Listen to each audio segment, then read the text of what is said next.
Video করতে গিয়ে প্রাণ হারিয়েছেন দুই কিশোর। ওরা কাজ করে করে যায় আর যেখানে সেখানে টিকটক করে। ভার্চুয়াল জগতের লাইক, কমেন্ট আর অনুসারী বাড়ানোর এই তীব্র প্রতিযোগিতা অনেক সময় তরুণ প্রজন্মকে ঠেলে দিচ্ছে এক অন্ধকার গলিতে। প্রথমেই বলে আমি টিকটক করার পক্ষে বা বিপক্ষে না, আমি সত্যের পক্ষে, যুক্তির পক্ষে ছিলামাচি থাকবো ইনশাআল্লাহ। তাই ফুল ভিডিও না দেখে পিছন গরম করবেন না, স্বাস্থ্যের পক্ষে ক্ষতিকর।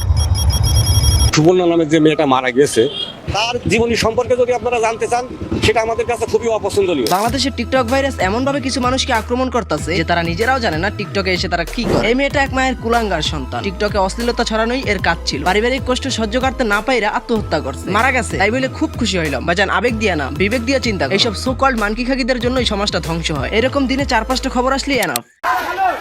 এই অবহেলার কারণে তো আজকে আমার সব শেষ হয়ে গেছে। এইসব মেয়েদের খারাপ করার পিছনে সব থেকে বেশি হাত থাকে তার পরিবারে। মেয়ের উঠতে পারলো না, তার আগে একটা মোবাইল কিনে দে, একদম নো টেনশন। ছেলে মেয়েদের দিকে খেয়াল না রাখলে এইসব আগিকর হইয়া দুনিয়া ছাড়তে হয়। ইহকালেও সম্মান পাইলো না, আর পরকালে আল্লাহ কি করবে সেটা তিনিই জানেন।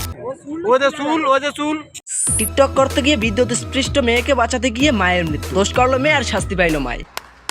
যারা এইসব করো তারা দয়া করে এইসব দেখে শিক্ষা নাও। তুমি হয়তো ভাবছো এটা আমার সাথে কোনোদিনও হবে না, ওই মেয়েটা কি ভাবছিল তার সাথে এটা হবে? আল্লাহ কোন সময় কি করে কেউ জানে না। ইবাদত করতে পারো না, অন্তত পক্ষে অশ্লীলতা করিস না। পাশ নেয়ার টিকটক ভিডিও বানাতে গিয়ে ফাঁসি মারা গেল এক কিশোরী। একজন বজ্রপাতে মরতে মরতে বাঁচে, আর একজন মরার ভিডিও বানাতে গিয়ে মইরাই যায়। মানে বাংলাদেশে প্রতিনিয়ত এইসব ঘটনা না ঘটলে এটা যে বাংলাদেশ সেটা বোঝা যাবে না। কেন বা ঘটবে না? ভাইরাল হওয়ার নেশা তো বড় নেশা, এর থেকে তো 3 বেলা গাঞ্জার নেশাও ভালো। আবার আরো একটা নিউজে দেখলাম টিকটক করতে গিয়ে ট্রেনের নিচে চাপা পড়ে 2 জন মারা গেছে। গাজীপুরের ধিয়াশ্রম রেলওয়ে স্টেশনে টিকটক ভিডিও করতে গিয়ে তিস্তা এক্সপ্রেস ট্রেনে কাটা পড়ে দুই কিশোরের মৃত্যু হয়েছে।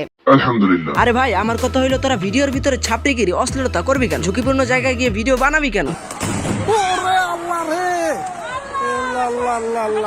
নিজের জীবনের প্রতি মায়া থাকলে এখনই এইসব থেকে দূরে সরে আয়, আর ভালো ভালো কন্টেন্ট উপহার দেওয়ার চেষ্টা কর। সেটা না পারলে এইসব ছাইরা ভালো হয়ে যা। আশা করি আমার কথা তোমরা সবাই বুঝতে পারছো। বাই বাই, টেক কেয়ার, আসসালামু আলাইকুম।